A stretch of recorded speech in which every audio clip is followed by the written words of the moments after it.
I don't think Funko wants people to customize Pops anymore. Hi there. Alexia Putellas is one of the best footballers in the world.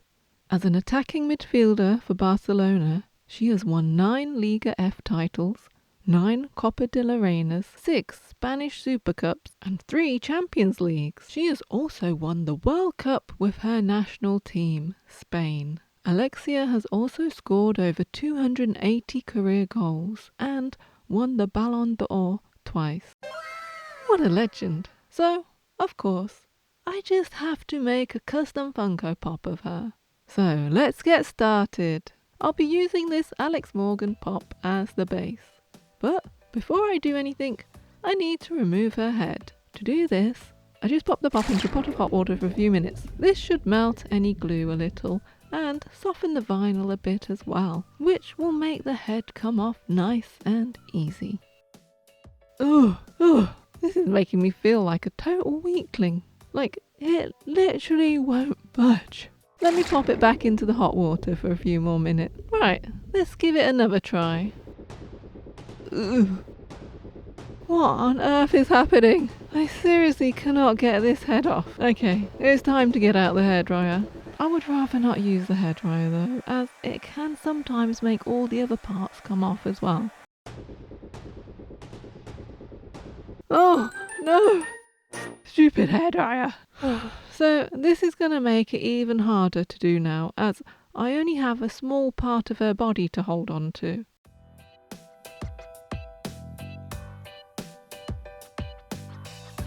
Uh-oh, guys, this is a bit of a disaster, isn't it? Okay, I've given up trying to pull the head off the usual way. So I've decided to cut into this round plate that holds the neck in place. This plate feels way harder than normal. It feels like really hard plastic. Right, that should do it. Let's see what is going on with this neck then. What the heck is this? No wonder I couldn't get the head off. Seriously, Funko. Is this your idea of some sort of anti-tamper device? Are you actually trying to stop us from customizing? I mean, I've seen some extra long neck posts, but I've never seen anything like this before. And I have pulled off a lot of Funko heads in my time, let me tell you. Well, hopefully this is just a one-off. I never want to see this type of neck post again on a pop. This doesn't look so great right now, does it? But I am not giving up on it. Not when there's a nice big bottle of super glue right here. I actually have no idea what position this arm needs to be in, you know. I better check first before I glue it on back to front or something.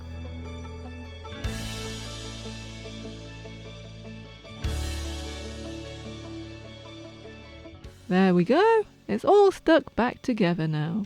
Nobody even needs to know the disaster it was before. It can just be our little secret. Well, although it's stuck back together, there's still some little gaps here and there. So I'm going to fill them in with some milliput. This stuff is great, as you don't need to cure it in an oven. You just mix the two bits together and then you've got some modelling clay that will set hard in a few hours. The shirt on this pop has got a weird indent in the collar, so I'm using the milliput to fix this. The Barcelona shirt from season 24-25 has a slightly squared off collar at the front, so I'm going to use this sculpting tool to hopefully recreate that. The milliput is set now, and a good way to check it is to give it a little tap with your nail, and it should sound a bit like this if it's set. Good. Now I can sand it down. I do this because I don't want any noticeable edges showing through the paint. And while I've got the sandpaper out, I may as well sand off all the printing. You know how I had to cut this bit here out of the head earlier? Well, I'm sticking some of the milliput into the holes I made. It looks awful right now, but it can be sanded down as well once it has set. Plus, who's going to be looking under there anyway? Finally, it is time to prime. I mostly use grey primer, but For this custom, I'm using white primer. You'll find out why a bit later. White primer is super annoying to spray though. Honestly guys, this is going to take a while, so I'll see you in a bit. Oh no, I just realised I never sanded off the eyebrows. This means I'm gonna have to use even more primer to cover those up. Oh well, it's a good job that I've got a lot of the white primer. Yay, it is finally time to spray something other than primer. I'm using this Vallejo model colour in basic skin tone. Applying this should also help to cover up the edges of those eyebrows that I forgot to get rid of. There, that looks pretty good. Right, now that's dry, it's time to spray the hair. Alexia has had quite a few different shades of hair colour, but I think I'm gonna go with the darker blonde that she has on this card. Unfortunately, I don't have that shade of paint, so I'm gonna have to mix some up. Okay, this looks about right. I'm gonna pour some into this empty bottle, just in case I need to do some touch-ups later. And now I can finally spray it! Yeah, I probably should have masked off the hair before I sprayed the skin tone. As you can see, this blonde colour is not really covering over those bits very well. Oh well, it will eventually cover it, but it's going to take way more coats now. It's actually good that I make these mistakes though, isn't it? That way, hopefully it helps anyone watching who also customises Funkos not to make the same mistakes I make. Anyway, I'm pretty sure I'll mess up again, but you know what? I finally learned to be okay with that. It's better to do stuff and mess up sometimes than to do nothing. There, it's all covered up now, which means I can spray the shirt. Actually, I had to do a bunch of masking off first. Anyway, now I can explain to you why I used that white primer. The red on the Barcelona shirt looks quite vibrant, so after testing some different combinations, I'm going to use this fluorescent magenta paint mixed with some of this red. The white primer should hopefully help to make the red that I've mixed together look nice and vibrant. We'll see, I guess. Well, it definitely looks vibrant, alright. I don't know, guys. I think it might be too vibrant. I mean, there is a very bright light shining on it right now, so maybe it will look right in normal light. Look at all this masking. This was extremely complicated, so hopefully I've done it right. Before I can spray the blue though, I'm spraying white again. I know it seems backwards, but there is a good reason. Basically, spraying a blue over red is not going to give me the correct colour hue, and I really want it to be this colour here. Vallejo Mecha Electric Blue. It's the perfect blue for the Barcelona shirt from that season. I'm trying to spray very lightly here, as we definitely don't want any seepage. Seepage would be a disaster, as it would be very difficult to cover over the blue with the red. Right, while that dries, let's see how the head looks now. I can't believe it! I don't need to do any touch-ups. Well, that is a nice surprise. I do still need to paint her bobble and hairband though. For those, I'm just gonna go with black. I think it'll be a nice contrast against the blonde. This is gonna take me a little while to finish though. Guys, it's finally time to remove the masking tape from the body.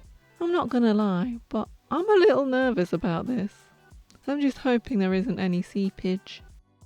Oh no, there is a little bit of seepage, but I think the decals go over those spots, so that's a relief. The red still looks a little bit too bright though, don't you think? Right now it looks more Crystal Palace than Barcelona. Not that there's anything wrong with looking like Palace. I quite enjoyed them winning the FA Cup last season, actually. Well, after pulling off all that masking tape, I had to put a load more back on, so I can spray the shorts and the socks. By the way, this shiny blue stuff here is liquid mask. It's really good for masking off weird shaped areas. The shorts and socks are a darker blue than the shirt, so for those, I'm spraying Vallejo Model Air in Deep Sky. Right, let's see how this looks then. Okay, not bad. A few little touch-ups needed. That's no problem. But before I do that, I need to get the rest of this masking off. Well, it's looking a little rough, but thankfully I still have some of that paint I mixed in those little army painter bottles, so it should be easy enough to sort out. Well, it won't actually be that easy. This is the part that is really time consuming, as it is very fiddly to do.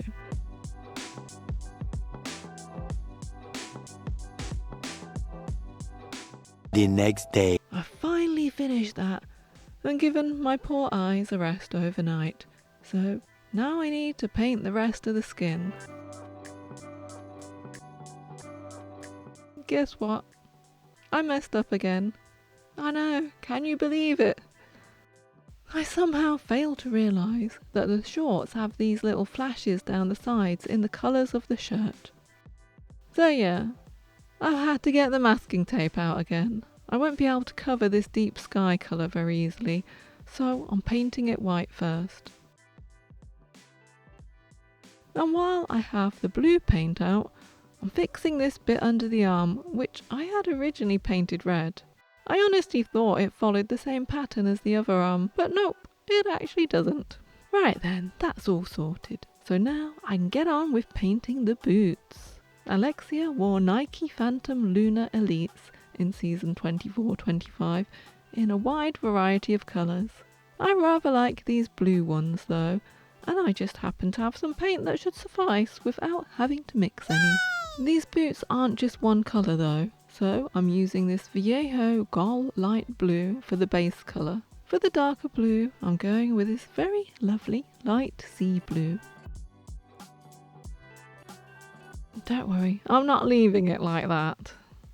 I have this very sorry looking brush here, which is great for some dry brushing. This should hopefully help to blend the darker blue into the paler blue. All the painting is done, so I'm back at the spray booth to spray over some satin varnish.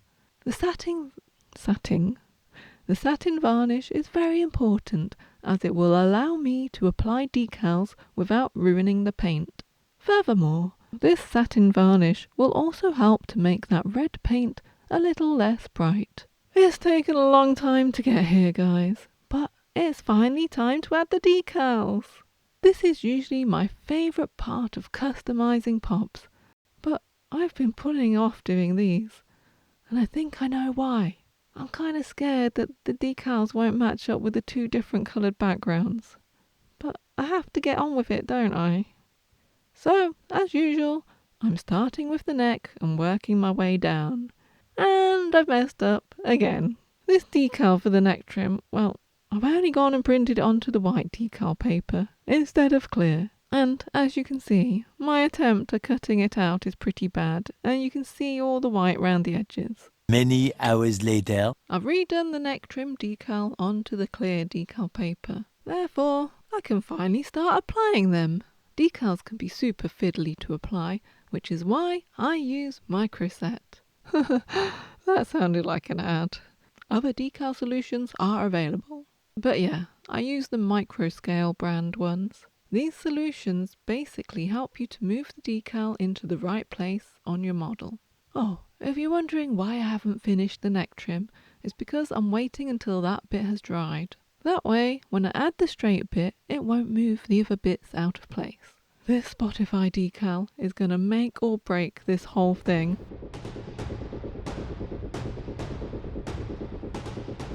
Oh, thank goodness. It worked. I'm so relieved. I feel so much happier doing these now. In fact, I think I can hear something. Yes, I can. It's music.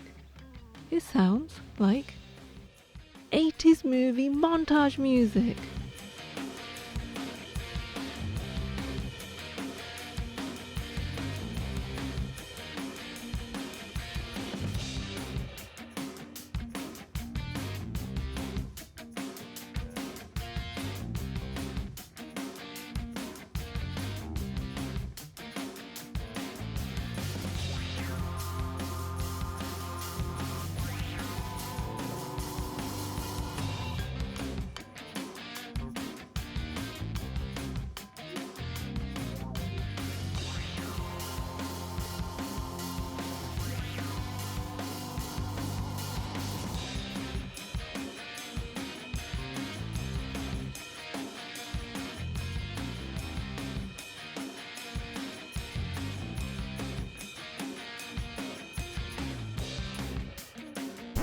Well, that has energized me right up.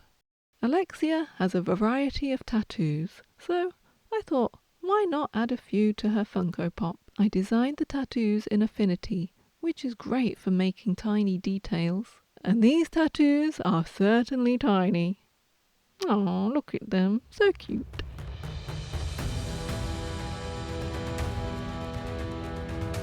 Oh, this is hard. My eyes are not very pleased with me right now. And speaking of eyes, I also have some eye and eyebrow decals for Alexia. I used Affinity Photo to make the eyebrow decals by drawing over a picture of her. And with all the decals finished, I spray over another coat of satin varnish. Right then, let's get this head back on. Thankfully, it will be much easier than removing it was. I'm just gonna super glue it back on. There. Onto your little stand you go.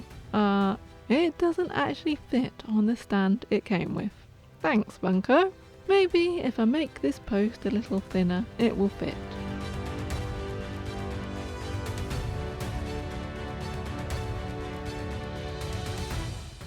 That's better. She is finally finished. What a monumental task this has been. But I gotta say, it was totally worth it. I absolutely love how it's turned out. I think it could be my favourite custom so far. Oh, I almost forgot. She still needs a box. And in true Blue Peter tradition, here's one I made earlier.